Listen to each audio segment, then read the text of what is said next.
তাই নাকি? আপনাদের বুঝতে কনফিউশন হচ্ছে, ওদের বুঝতে কোনো কনফিউশন নেই।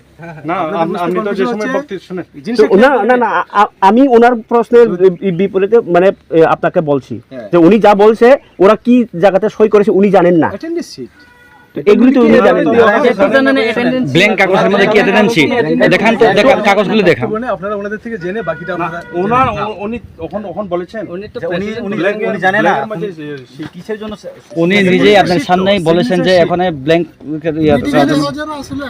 আপনি সবাই উপরে তো কোনো কিছু লেখা নাই না স্যার, সিগনেচার শিটে ব্ল্যাঙ্কই থাকে, উপরে কোনো কিছু লেখা নাই তো। ঠিক আছে সিগনেচার ঠিক আছে। এখন যে উনি যা ভবিষ্যতে কাজ সংগ্রহ করেছিলেন এটা আমার অথরিটি, এই বিষয়টা জানতাম স্যার। এটা কেস চলছে, কেসের শেষ না অবধি আমি কিছু বলতে পারি না, কেস শেষ না অবধি আমি কিছু বলতে পারি না। আপনি শুধু এটার উপরে কমপ্লেইন করুন প্লিজ।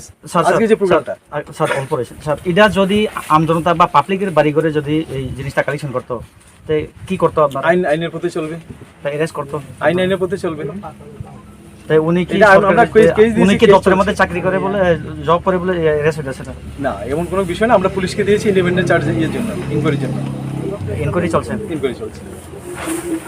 প্রেসিডেন্ট কিসা সুমুলো যেহেতু ট্রায়াল চলছে এই ব্যাপারে কিছু বলবো না। আমার ট্রায়ালে কি হয়েছে না হয়েছে কি বেরিয়ে আসছে আমি কিছু বলবো না, ইনকোয়ারির স্বার্থে এগুলো বলা উচিত না। তো আমি আমার দেখেন কেউ ব্যক্তিগত সূত্র নয়, আমি পার্সোনালি কিছু নিচ্ছি, নাথিং পার্সোনাল, আমি অফিসিয়াল আমার কাজটাই শুধু করে যাচ্ছি। ইন কোর্স অফ টাইমে আমি আমার কাজটা করবো, এই ব্যাপারে আমি কিছু বলবো না। ফরেস্ট ডিপার্টমেন্ট তো মানুষের উন্নয়ন করে, তো ওদের পক্ষে তো ক্ষতিকর হচ্ছে যারা এখন দোকান করছে বা কিছু ইনকাম করছে। দেখুন ওরা কি করছে, ইনকাম করছে, আমি এতটুকু জানি।